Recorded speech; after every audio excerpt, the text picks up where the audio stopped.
Buonasera, l'ospite di questo nostro approfondimento settimanale è oggi Fabrizio Raso nella qualità di Presidente Sicilia del Centro Consumatori Italia. Grazie Fabrizio per aver accettato il nostro invito. Grazie a voi. Ricordiamo che il Presidente nazionale è Trefiletti, giusto perché... Rosario Trefiletti, Rosario personaggio Trefiletti, molto conosciuto sulla scena televisiva. La scena televisiva è anche molto presente. Allora, vorremmo parlare con Fabrizio di acqua pubblica, che da tempo se ne occupa. Facciamo un po', prima di entrare nei dettagli di questa vicenda di Agrigento, del Comune, facciamo un po' un quadro generale della situazione dell'acqua ad Agrigento, un po' come si è arrivati alla Costituzione. La situazione dell'acqua ad Agrigento è un po' una specie di odissea, che comincia da lontano, da quando c'è stato l'affidamento a un privato del servizio idrico integrato della provincia.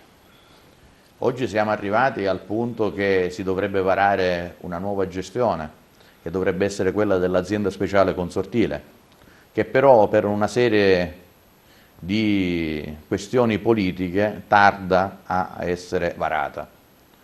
Ci sono state tante, puntate di questa odissea, a cominciare dalla risoluzione contrattuale con il gestore e poi via via ad altre fasi che sono state quella della costituzione di un gruppo di lavoro che ha varato lo statuto dell'azienda speciale consortile, che è stato votato all'unanimità dall'assemblea dei sindaci e che doveva essere ratificato da tutti i comuni della provincia di Agrigento.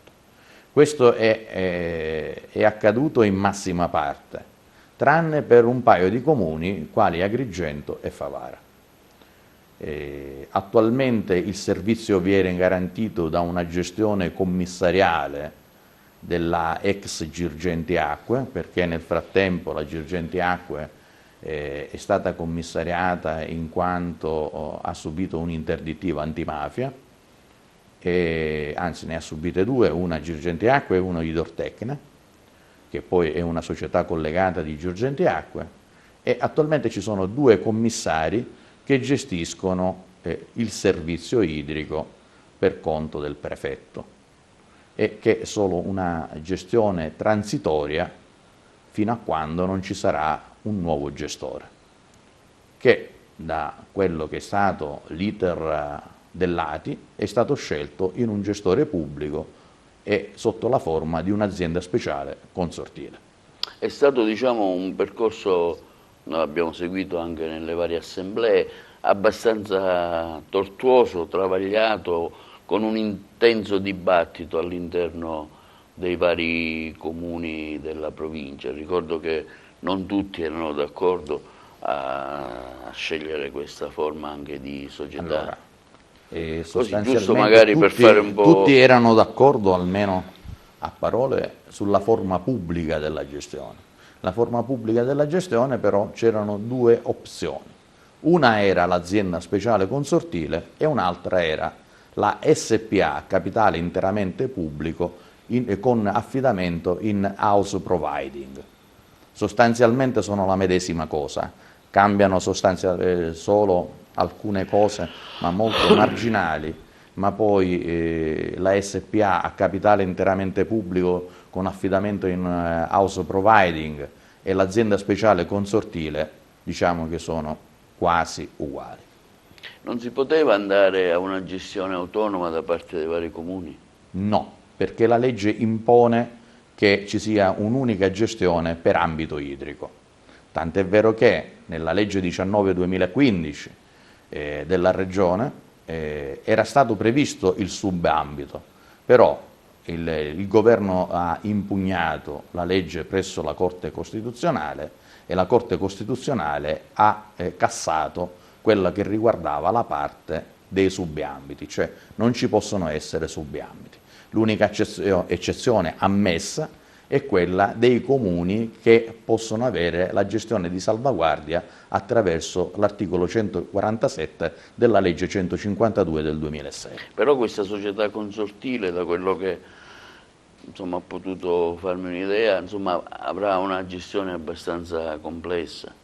No, non è complessa perché se gestita bene, anzi darà i suoi frutti. Il primo frutto sarà un abbassamento notevole di quelle che sono le tariffe e di conseguenza le bollette che i cittadini andranno a pagare. Con un efficientamento del servizio, fra l'altro l'ATI ha fatto il piano d'ambito, che era una cosa molto importante per avere finanziamenti da parte dello Stato e dall'Unione Europea. Il piano d'ambito, parliamo che praticamente si prevedono investimenti per oltre 500 milioni di euro in provincia. Già una parte di questi soldi, circa 33 milioni, saranno spesi ad Agrigento città, perché l'ATI ha nominato il comune di Agrigento stazione appaltante per rifare la rete idrica di Agrigento. E questo iter sta andando avanti?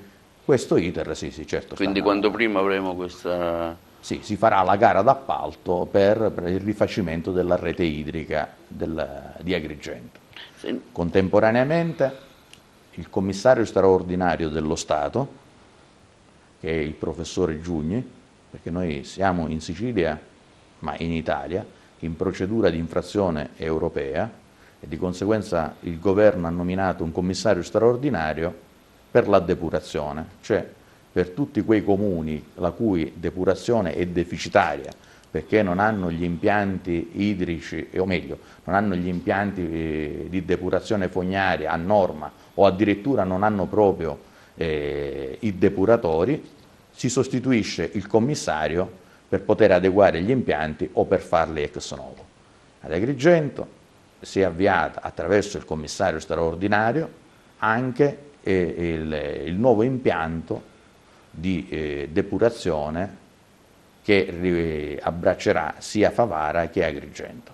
E su questo mi pare che noi siamo totalmente, diciamo, abusivi, moltissimi impianti sono sequestrati, no? Sì, perché di fatto erano dei rispettano le depuratori norme. solo sulla carta, vedi il depuratore del villaggio Mosè o altri depuratori Sant'Anna che sono stati costruiti per un certo numero di abitanti, però per questioni proprio di causa di forza maggiore devono invece servire un numero di abitanti maggiore e di conseguenza non riescono a depurare per come dovrebbero depurare. C'è stata anche, ricordo, una visita della commissione ispettiva parlamentare, sì, c'è presso stato, la prefettura di più di una Agrigento, volta la più di una commissione parlamentare si è interessata dei casi della gestione idrica della provincia di Agrigento. Ma anche lì, diciamo, la gestione era affidata a Girgenti Acque. Sì, all'epoca era affidata a Girgenti Acque.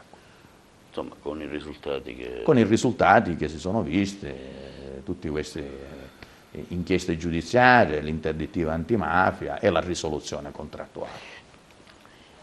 Uno dei problemi, diciamo, particolari è quello dei dipendenti di Girgenti Acque. Io sulla questione dei dipendenti, questi dipendenti dovrebbero essere diciamo, dovrebbero presi in carico alla nuova società, no? Dovrebbero transitare nella misura di quanto personale avrà bisogno la nuova gestione che andrà a sostituirsi a Girgenti Anche Acque. idrotecniche pure Beh, su questo credo che ci sia un discorso di venire incontro anche alle necessità dei lavoratori, anche perché poi Girgenti Acque era sistemata che una parte del servizio veniva assolto da dipendenti della Idortecna. Ricordo che ci sono state diverse manifestazioni dei dipendenti proprio perché perché si palesava... c'era questa dualità. Cioè nel contratto di servizio, il contratto di servizio era fatto con Girgenti Acque, non con una seconda società. Era però che Girgenti Acque avevano creato questa seconda società che però non veniva compresa in quello che era il contratto di servizio. Però mi pare che c'è stata una decisione da parte della nuova azienda, un'eventuale acquisizione dei dipendenti, Sì, se non ricordo da quello male. che so naturalmente è il personale di Dortecne sta transitando all'interno della Girgenti Acqua. Ma il punto, diciamo, è un altro. Il punto è che la nuova società non va avanti perché ci sono due comuni che ancora non hanno approvato lo statuto dell'azienda. Ecco, entriamo un po' nel vivo, entriamo nel caldo della vicenda. I due comuni sono Agrigento e Favara, no? Agrigento e Favara. Perché non si prende ancora tempo? È facile essere per l'acqua pubblica a parole, ma poi bisogna esserlo anche nei fatti. Mentre tutti gli altri comuni già da molto tempo che hanno ratificato, perché di questo si tratta di ratificare lo statuto dell'azienda speciale consortile, Agrigento e Favara hanno rimandato questo fino a oggi. L'ultimo consiglio comunale di Agrigento chiedeva delle rassicurazioni finanziarie su quello che sarebbe stato l'esborso da parte del comune di Agrigento alla gestione di questa azienda speciale consortile. A Favara addirittura non si hanno notizie di discussioni in merito, considerando che Favara è un comune a 5 stelle e che la prima stella del movimento era l'acqua pubblica, insomma, lascia un po' a riflettere quale sia l'andazzo della situazione. Quindi la situazione è che tutti i comuni della provincia di Agrigento hanno approvato il nuovo statuto della società, mentre Agrigento e Favara ancora no. Ma Agrigento, la motivazione per cui non si è arrivati all'approvazione qual è stata? Allora, io ricordo che la precedente amministrazione comunale di Agrigento ha partecipato alla stesura dello statuto e quando poi c'è stato il voto in assemblea ha votato a favore di questo statuto, senza sollevare alcunché di problematica. Poi si doveva approvare, il Consiglio Comunale doveva approvare lo statuto, questo statuto non è arrivato in Consiglio Comunale fino a che praticamente non ci sono state le nuove elezioni, è stato eletto un nuovo Consiglio Comunale, una nuova amministrazione e da quando è stato eletto il Consiglio Comunale nuovo e la nuova amministrazione è andato in Consiglio Comunale solo in questi giorni. Hanno votato una mozione che praticamente era stata suggerita dai revisori dei conti, dove chiedono all'ATI di modificare l'articolo 35, articolo 35 che non si può modificare per la natura giuridica dell'azienda speciale consortile, e di fornire un piano finanziario preventivo per sapere a che esborso finanziario il Comune dovrebbe sostenere.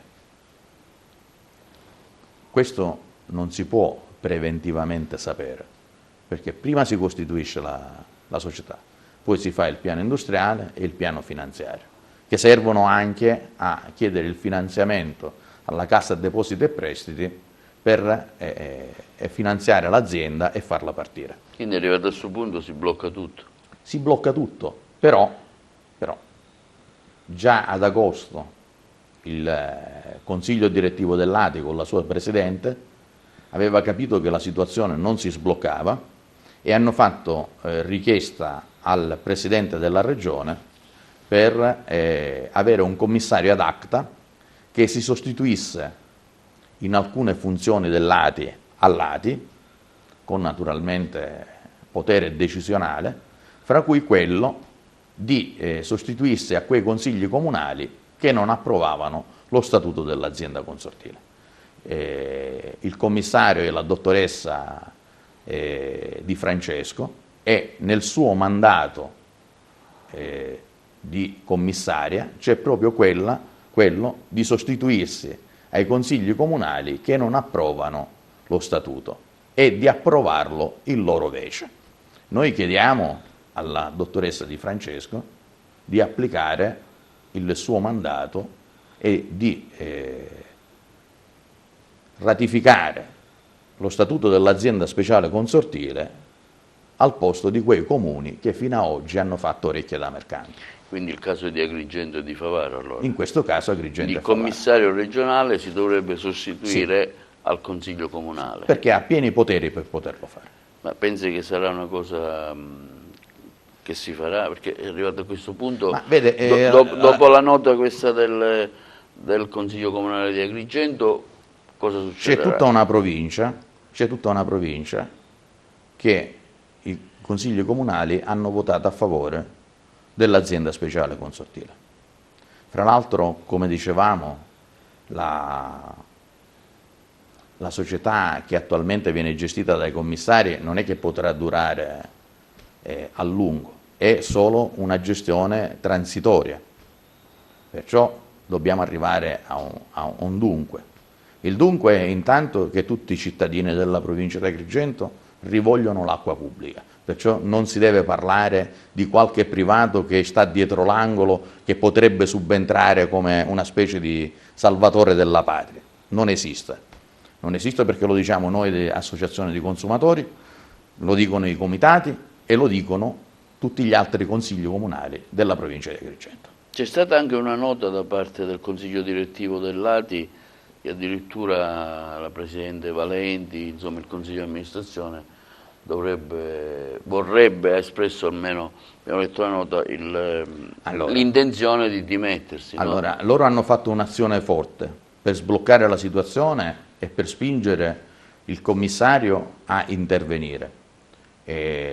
Al prossimo assemblea dell'ATI idrico, che sarà mercoledì prossimo, loro si presenteranno dimissionari. E quindi a quel punto cosa potrà A succedere? quel punto l'assemblea dovrà decidere se riconfermare la presidenza con il direttivo e dar manforte a questo direttivo per proseguire nella costituzione dell'azienda speciale consortile, oppure fare qualche altra cosa, ma qualche altra cosa non vediamo che cosa, tranne che praticamente qualcuno sogna di affidare a un privato che sta dietro l'angolo di prendersi la gestione del servizio idrico in provincia di Agrigento. Cioè una nuova figura? Una nuova figura. Una nuova società, insomma. Beh, diciamo una nuova società, non tanto nuova. C'è questa possibilità?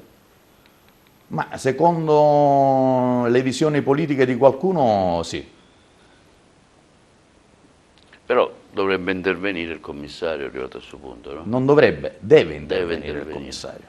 Senti, c'è una nota del sindaco Miccichè e del vice sindaco Trupia dove, diciamo, respingono totalmente queste affermazioni, diciamo che c'è una responsabilità del comune di Agrigento. Ecco, nell'elenco un pezzo, leggiamo con una certa sorpresa le dichiarazioni dei componenti del direttivo dell'ATI che maldestramente vorrebbero attribuire al comune di Agrigento e al suo consiglio comunale, che ha già, per come richiesto dall'ATI, preso atto dello statuto della società consortile, con richiesta di ulteriori chiarimenti, responsabilità circa un fantomatico stop verso il percorso di ripubblicizzazione del servizio idrico. Tra l'altro la nota dice che lo statuto era già stato approvato dall'assemblea dei sindaci.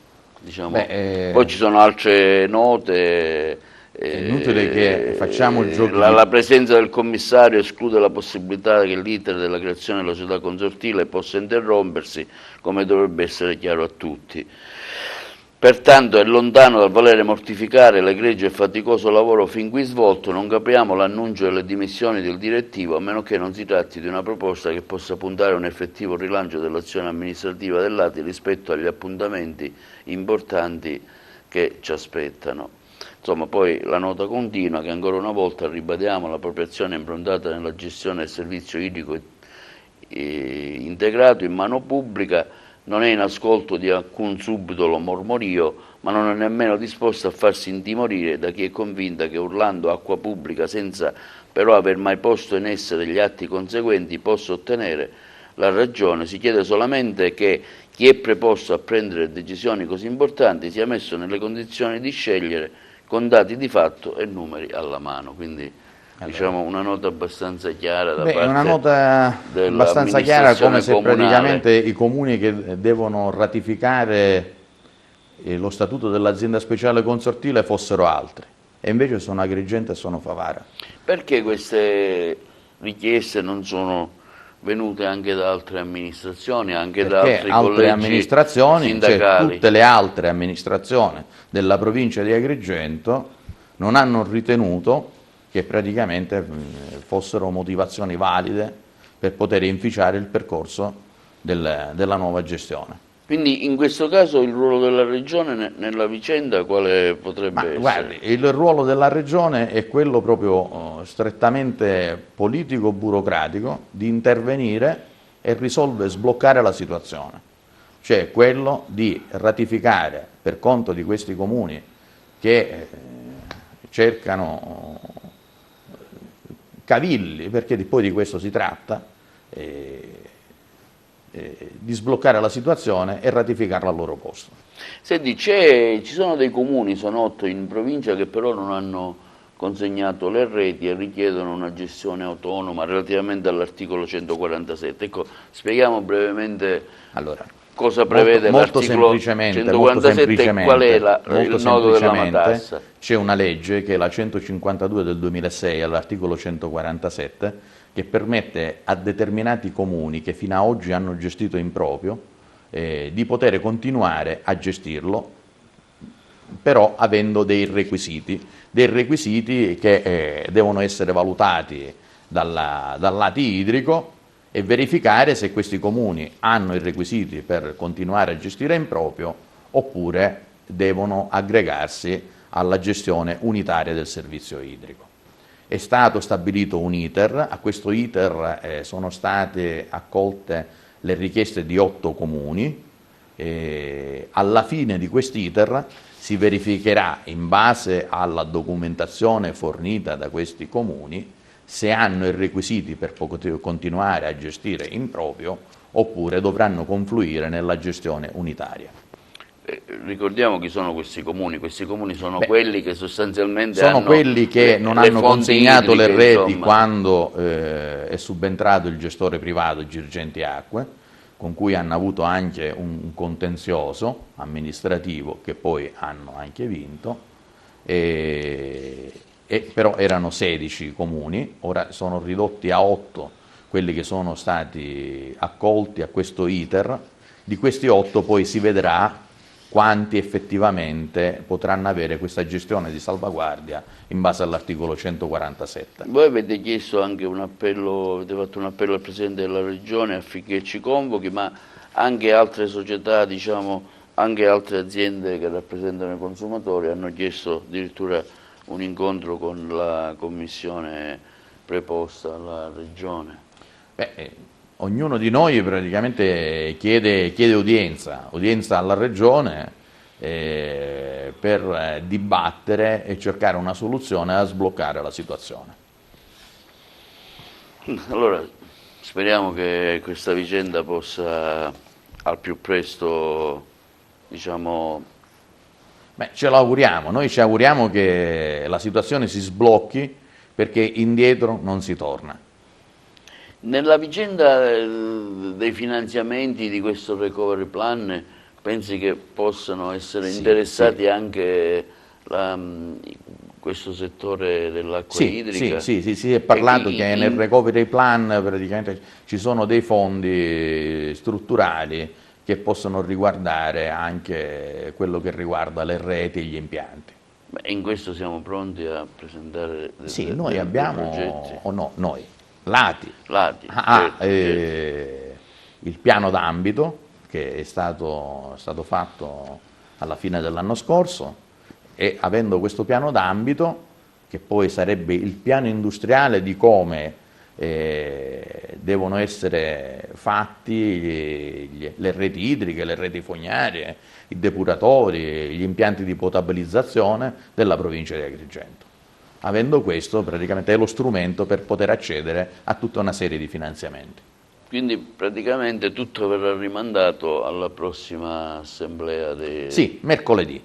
Mercoledì ci sarà questa assemblea e vedremo quello che emergerà da questa assemblea. Quindi cosa può emergere dalla... Noi ci si auguriamo accettano intanto, le dimissioni del direttivo, no? noi ci auguriamo intanto che da questa assemblea emerga una rinnovata fiducia a questo direttivo e a questa presidenza per continuare nel percorso virtuoso che hanno intrapreso e che ha portato a tutta una serie di traguardi. Poi naturalmente speriamo che il commissario si adoperi affinché la situazione si sblocchi ed eserciti quelle che sono le sue funzioni per cui è stato nominato. Quindi arrivato a questo punto, se interviene il commissario, se Interviene il la commissario, regione, diciamo che il via libera alla costituzione dell'azienda speciale consortile, perché dopo la ratifica dello statuto c'è solo da andare dal notaio e fare l'atto notarile per la costituzione dell'azienda speciale. quindi a questo punto parte la nuova A questo società. punto parte. Cosa dovrebbe fare la nuova società? Diciamo, ipotizziamo Ma quali la nuova sono i compiti immediati intanto della nuova società. che si costituisca, poi naturalmente ci sarà il transito del personale e degli impianti. E quando si costituisce dal notaio poi questo servirà, la costituzione, si farà un piano industriale e un piano finanziario, in quel caso sì, che servirà a chiedere il finanziamento alla Cassa Depositi e Prestiti per poter avere una cassa per avviare la società. Poi ci sarà il transito del personale, ci sarà questo transito tecnico del personale, degli impianti e di conseguenza la società... Quindi la gestione dovrà passare in toto alla nuova società. Certo, dovrà passare in toto. Ma speriamo bene, speriamo che... Incrociamo le dita. Fabrizio, la vostra associazione si occupa di tante problematiche, spaziamo un po' anche sulle Sì. problematiche dei consumatori. Ecco, lei recentemente è intervenuto anche sulla vicenda delle depenalizzazioni delle frodi alimentari da parte del Sì, governo. allora, Ecco, ci spieghi meglio Sì. qual è il punto In poche parole del contendere. c'era stata una specie di svista politica, qualche maligno direbbe qualche colpo di mano, dove si andava a cancellare l'articolo 5 della legge 283 del 1962, che era una legge che contemplava sanzioni penali per chi frodava nel campo alimentare, anche se c'erano anche altri articoli di legge che riguardavano le sanzioni penali e il reato penale per quello che riguardava il settore alimentare. Però questo era uno dei fiori all'occhiello della legislazione italiana. Noi ce ne siamo accorti, insieme con noi altri, e abbiamo lanciato il grido d'allarme, che devo essere sincero, e fortunatamente è stato raccolto, è stato fatto un decreto legge riparatore e perciò questo rischio non lo corriamo. Senti, si parla tanto di truffe alimentari, ecco, voi ve ne occupate? Sì, noi ci È occupiamo. un settore abbastanza Sì. grosso. Certo che è grossissimo perché il settore alimentare intanto è uno dei settori trainanti del Made in Italy. Noi siamo nel mondo un'eccellenza per quanto riguarda i prodotti alimentari. E poi siamo anche un grosso paese consumatori di alimenti. Siamo dei buongustai, abbiamo una tradizione enogastronomica che tutti gli altri paesi ci possono solo invidiare. E di conseguenza, quando il settore è molto ricco da un punto di vista proprio della spesa, si inseriscono quelle che possono essere le truffe, i raggiri e quanto dir si voglia. E in Sicilia ce ne sono di queste Ogni anno voi sentite che il NAS dei Carabinieri, la Guardia di Finanza fanno sequestri di prodotti alimentari che possono essere adulterati, scaduti, contraffatti.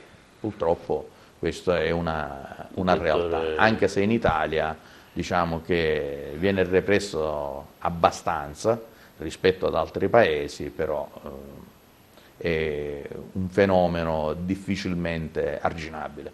Come Centro Consumatori Italia, ecco, quali sono le istanze che vi arrivano maggiormente dal territorio per intervenire, così, giusto per La maggior parte... dare anche un'informazione di Sì, servizio a chi ci la maggior ascolta? parte riguardano cartelle esattoriali, cartelle, bollette energetiche e telefoniche, ma ci arriva un po' di tutto perché il settore del consumerismo è molto vasto, riguarda il commercio online, riguarda tutta una serie di situazioni che io dico sempre che le associazioni di consumatori sono i moderni sindacati della società consumistica. Ecco, voi come intervenite in questo? Che tipo di Noi- supporto offrite? Noi diamo un supporto proprio Legale, non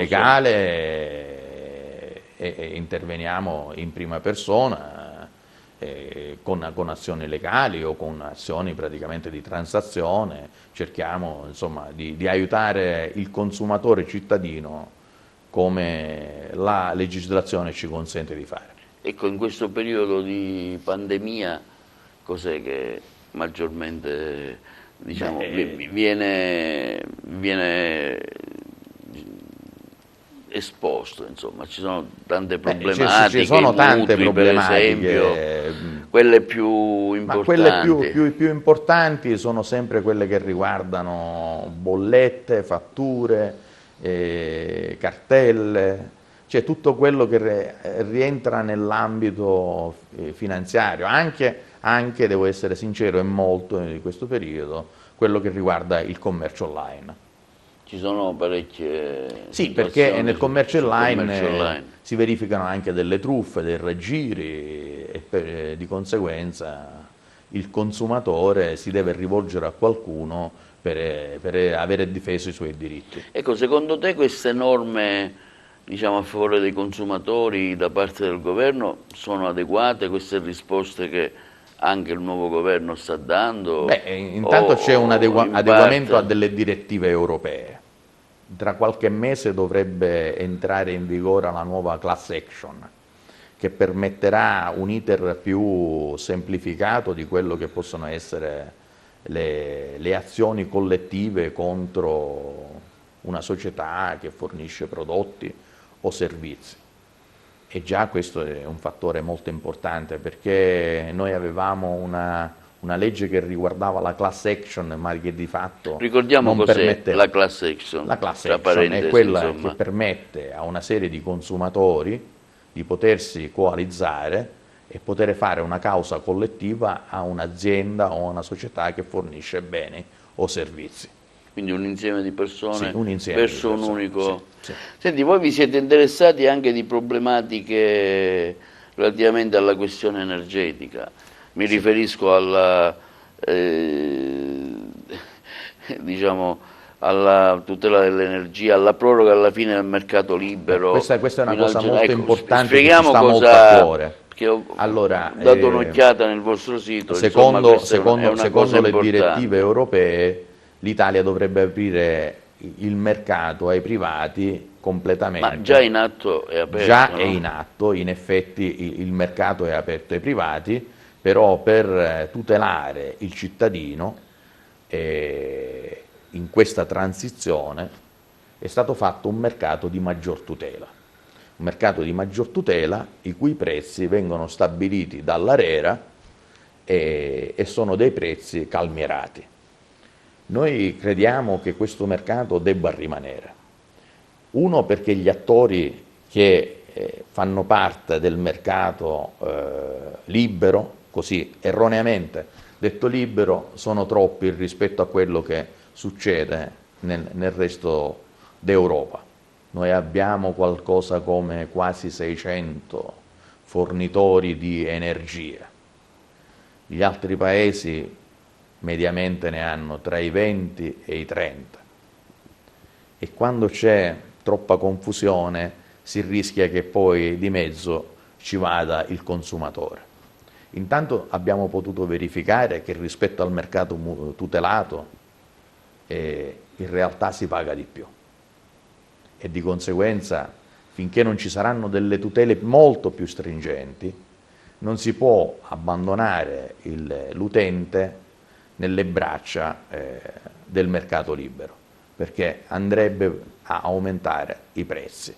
Di Ma questo si tratta. lo scopo invece era quello di diminuirli i prezzi. Sarebbe quello di diminuirli, però noi abbiamo potuto verificare che in realtà i prezzi aumentano, almeno in questa fase. Poi vedremo successivamente quello che accade. Però noi siamo per l'idea che debba rimanere una parte di mercato tutelato, cioè debba esserci un settore dove i cittadini che non vogliono passare nel mercato libero possano rimanere in un mercato tutelato, dove ci sono dei prezzi calmierati che vengono seguiti dall'autorità garante e di conseguenza le fasce più deboli non sono in balia del mercato. Questo attualmente diciamo, Sì.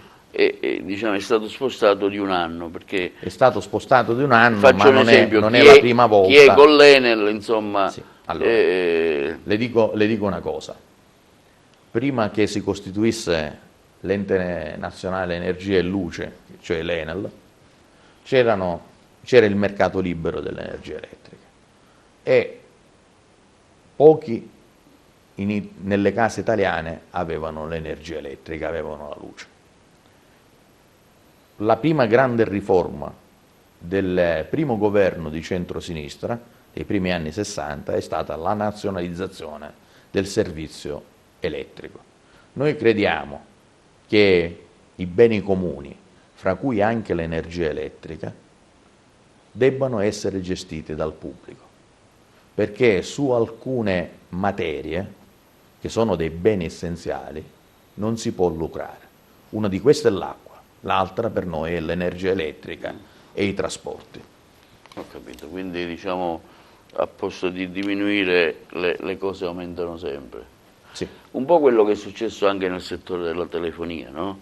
Beh, la telefonia, C'è devo stato essere anche sincero, lì, la cosa è stata un po' diversa, perché la telefonia, grazie anche a uno sviluppo tecnologico, che non c'era ieri e che c'è oggi, si è permessa una vera concorrenza, ma dovuta al discorso che c'è stata un'evoluzione tecnologica che ha permesso appunto di abbattere i costi, ma anche di esserci una vera concorrenza. La cosa è un po' diversa per quanto riguarda il servizio idrico e voglio dire il servizio elettrico, perché da un punto di vista della produzione elettrica ci possiamo anche essere, da un punto di vista della distribuzione no.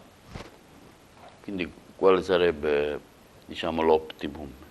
Beh, l'optimum sarebbe che ci possano essere dei produttori di energia elettrica privati, ma che la distribuzione debba essere pubblica. Capito. Senti, voi avete preso posizione anche sulla questione dei vaccini, stiamo vedendo insomma, a livello nazionale con quello che è successo con AstraZeneca, insomma, noi però intanto chiediamo, di fare chiarezza noi intanto chiediamo di tutelare... sicurezza sui vaccini. Da quelle che sono le notizie che ci pervengono dagli enti che sono preposti alla sicurezza dei farmaci, i vaccini dovrebbero essere sicuri. Notizie però che arrivano, ogni tanto si sente qualcuno che ha dei problemi con il vaccino. In percentuale sono dei numeri da prefisso telefonico, Sì. che rientrano nella casistica degli effetti collaterali, perché noi quando compriamo un medicinale e apriamo il bugiardino vediamo che ci sono degli effetti collaterali che quasi mai si verificano, però ci sono dei casi in cui si verifica. Abbiamo visto quella signora morta a Palermo proprio in queste ore, quindi... Ci sono più di un caso, ma non solo in Italia ma anche all'estero, però sono dei casi proprio sparuti. Se noi consideriamo che abbiamo avuto una media in questi giorni tra le 400 e le 500 persone che morivano ogni giorno. Su questa distribuzione dei vaccini si sta discutendo parecchio, sui furbetti, insomma, io penso su un'organizzazione che andrebbe andrebbe migliorata, problema... anche se in Sicilia insomma, abbiamo avuto anche complimenti del penso generale che Figliuolo che è arrivato certo, qualche giorno fa, insomma, che la Sicilia si difende bene, no? rispetto a qualche regione che si vantava di essere la prima sanità d'Italia, Come la Lombardia. come la Lombardia, in effetti noi ci siamo comportati meglio di altri che volevano essere i primi della classe. Il problema dei vaccini, della mancanza di vaccini, è imputabile sostanzialmente alla gestione europea, perché la centrale di acquisti doveva essere europea, doveva funzionare in una maniera egregia e invece si è visto che l'Europa non ha funzionato proprio per come doveva funzionare. Altri paesi, gli Stati Uniti, l'Inghilterra, hanno avuto una campagna vaccinale con numeri e un successo molto maggiori di quelli nostri. Oggi io sentivo che il 42% degli americani già sono stati vaccinati almeno con la prima dose, in Europa siamo al 15%.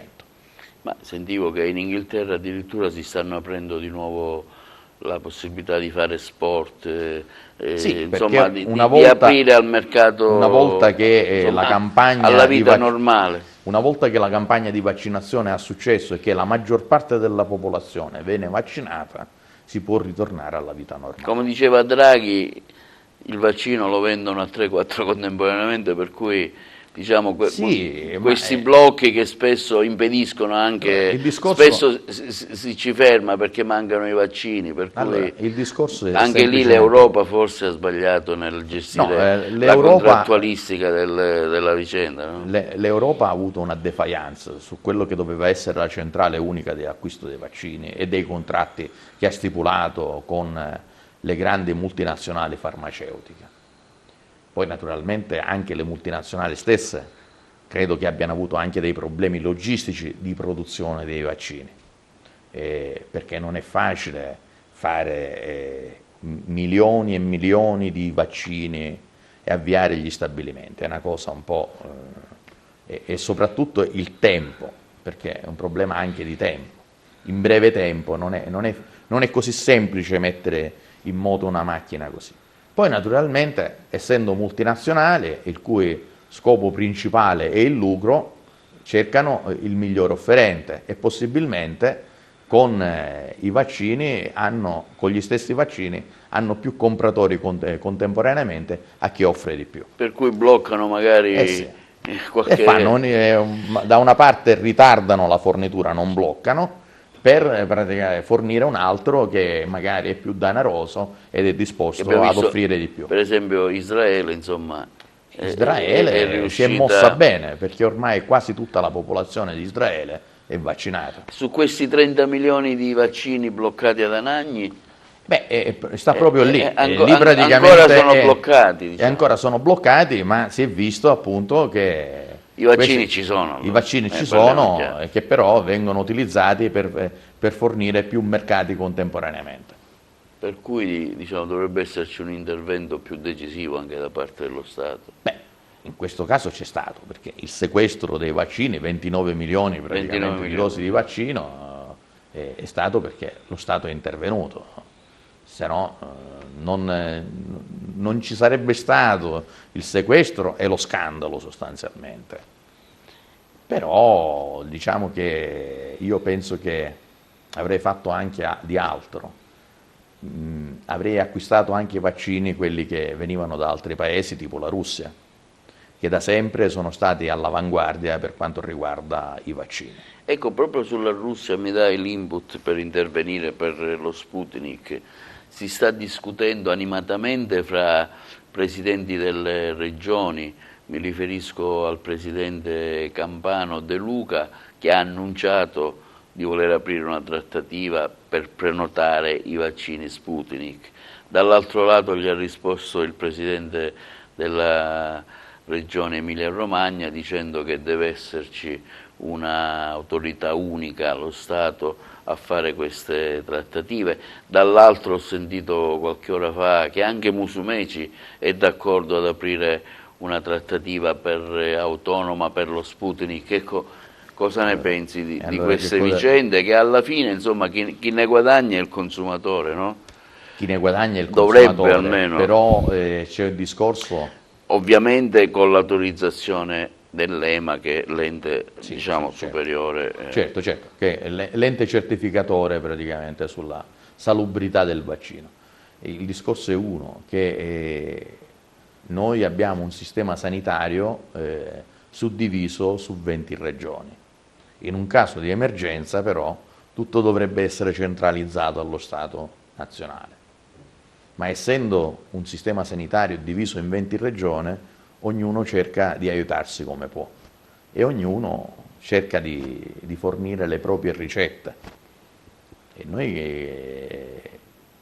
chiediamo e siamo dell'avviso che il titolo quinto della Costituzione, per quanto riguarda le autonomie delle regioni, in determinate circostanze e in determinate maniere vada rivisto, perché in situazioni di emergenza così, sì, è vero che c'è un altro articolo della Costituzione, che mi pare che l'articolo 120 permetta allo Stato centrale di intervenire in casi di emergenza, però noi abbiamo delle sanità di serie A e delle sanità di serie B, perché ogni regione decide di che tipo di sanità dotarsi. Allora ci sono i primi della classe, ci sono gli ultimi della classe e di fatto poi ci sono italiani di serie A e italiani di serie B. Questo non deve accadere. Però abbiamo visto che lo Sputnik nella Repubblica di San Marino, insomma, hanno già quasi finito La Repubblica di San Marino, distribuirlo, siccome è una repubblica autonoma. Il ministro della Salute di San Marino ha detto che va bene. Semplicemente si sono rivolti a quelli che gli potevano fornire immediatamente i vaccini, al modo loro e al loro modo di vedere il miglior vaccino sul mercato, e l'hanno fatto. Anche è una perché questione poi, politica. Quanto è una questione politica? di blocchi americani e russi, insomma, dietro l'angolo c'è magari questo che blocca. C'è una guerra fredda in atto tra la NATO e la Russia. C'è un confronto che va avanti da alcuni anni, da quando è scoppiata la guerra in Ucraina e da altre situazioni, vedi anche la Siria, e questo confronto geopolitico, che è anche militare, ha anche queste cose praticamente che riguardano una guerra dei vaccini. Non si guarda alla salute, ma si guarda alla politica. Si guarda alla politica, sì, certo. Senti, un'ultima domanda prima di finire questa nostra chiacchierata. Ecco, spesso, intervistando anche tuoi colleghi, si chiede un tavolo di discussione, di rappresentanza con i vari enti locali, per cercare appunto di essere presenti e discutere situazioni che interessano i cittadini.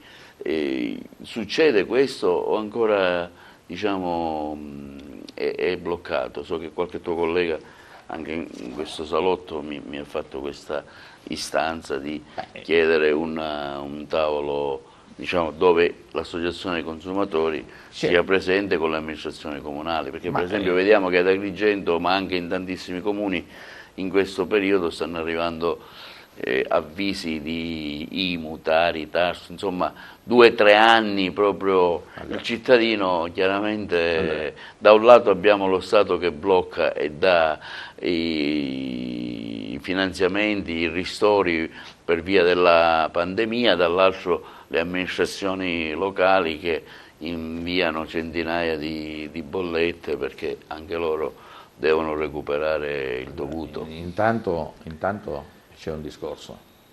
Tanto i cittadini, tanto le amministrazioni comunali in questo periodo, ma anche in questi anni, soprattutto per quanto riguarda le amministrazioni comunali che si sono viste tagliare sempre di più i fondi da parte dello Stato, sono proprio alla canna del gas. E poi c'è anche un discorso che la legge tributaria italiana, che è costituita, mi pare, da 1200 norme modificate 800 volte, perciò un qualcosa di assurdo, impone ai comuni che prima che determinati atti vadano in scadenza devono essere recapitati e non possono fare diversamente. Mentre lo Stato centrale blocca le cartelle che riguardano l'Agenzia delle Entrate, gli enti locali devono forzatamente inviare queste cartelle. Io credo che va rivisto il quadro normativo per quanto riguarda il sistema tributario italiano, sia degli enti locali sia dello Stato centrale, perché è un sistema tributario non più sostenibile. Non più sostenibile perché siamo un paese in crisi economica, perché le famiglie sono sempre di più in difficoltà e perché abbiamo un sistema di tassazione che è difficilmente sostenibile. I tavoli con gli enti locali io credo che possono essere una mano d'aiuto per cercare di dialogare e trovare delle soluzioni che vadano incontro sia alle amministrazioni sia Però ai dico cittadini. in atto non c'è questa In atto non c'è, partecipazione. in atto non c'è, speriamo che in un prossimo futuro però sì. Bene, ringraziamo Fabrizio Raso, Presidente Sicilia di Centro Consumatori Italia. Voi rappresentate chiaramente le istanze dei cittadini, speriamo di superare questa fase critica dell'economia e che questa vicenda del lato idrico insomma, possa anche risolversi in qualche modo verso una gestione dell'acqua pubblica. Speriamo bene, grazie a voi per averci chiamato. Grazie ai nostri telespettatori, ricordo che questa trasmissione si potrà vedere sul canale LCN 92 in Sicilia sul digitale terrestre, sulle frequenze di TVA e anche in streaming sul nostro sito televideoagrigento.tv e sarà caricata quanto prima sui nostri canali social YouTube e Facebook. Grazie Fabrizio, grazie ai nostri telespettatori per la pazienza che hanno avuto nell'ascoltarci. Buon fine settimana.